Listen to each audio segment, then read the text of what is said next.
the origin of the Son of Light. Message from Menglong through UN.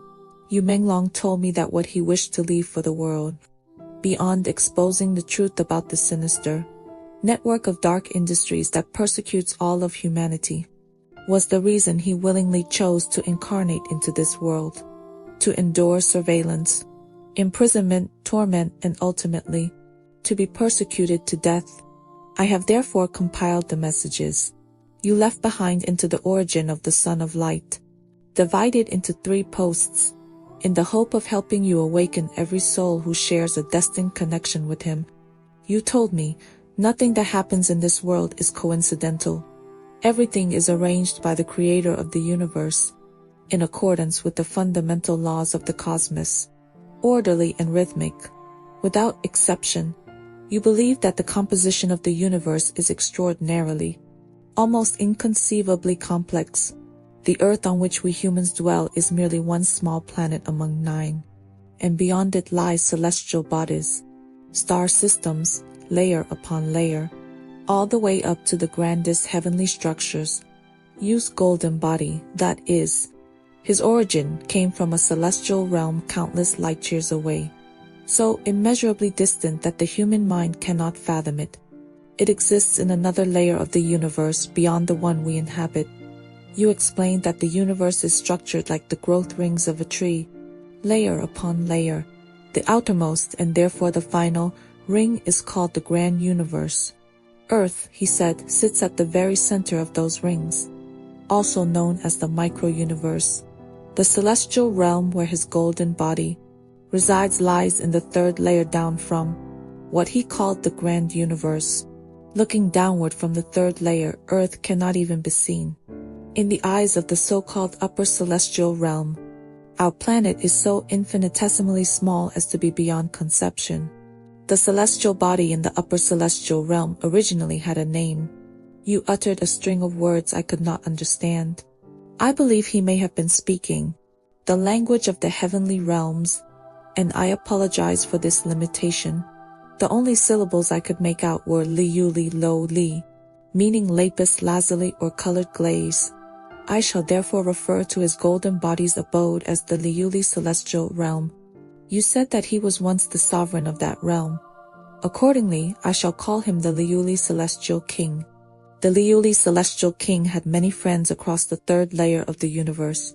His closest companions were the Crystal High God from the crystal celestial realm and the sovereign of the desert from the desert celestial realm.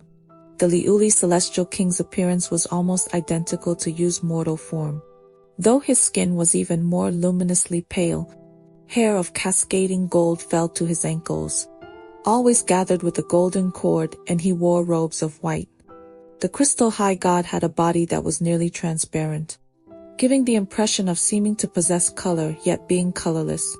His hair was meticulously pinned at the back of the head, and he wore robes of aqueous blue.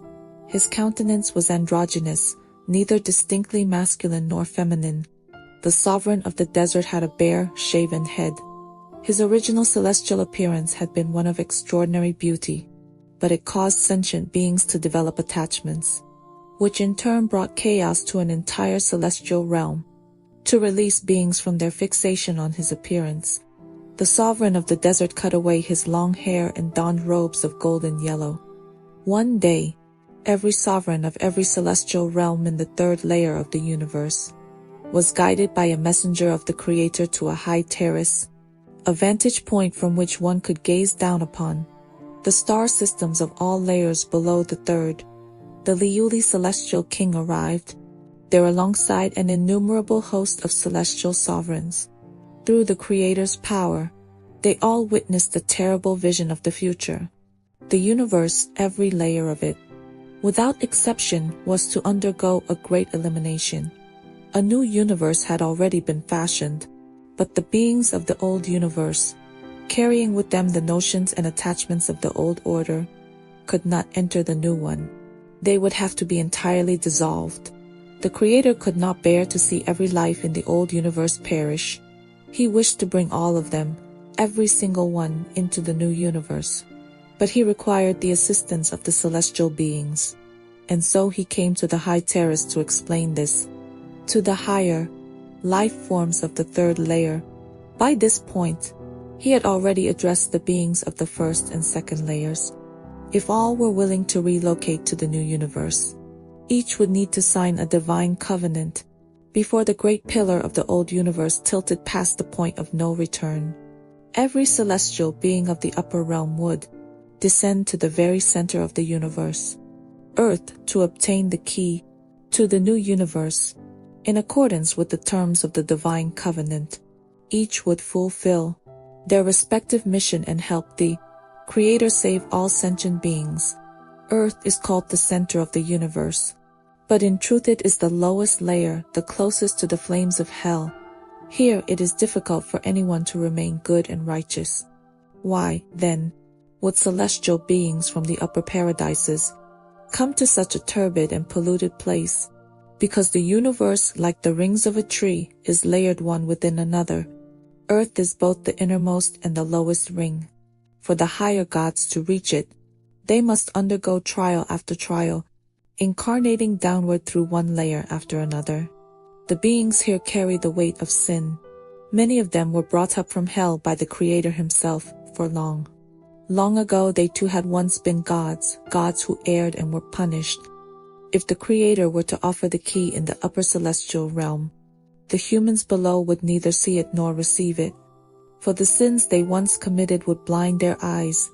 Moreover, the Creator wished to test the sincerity and resolve of the celestial beings, to see whether, through layer upon layer of reincarnation, they would lose themselves or stray from the path, guided by a warm and gentle light that accompanied them.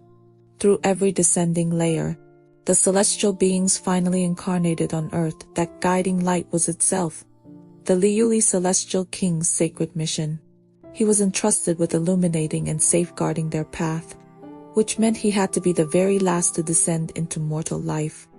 This was the task the Creator had given the Liuli celestial king. He was to become a lamp burning in the hearts of the celestial beings, a beacon guiding all those from the third layer and below.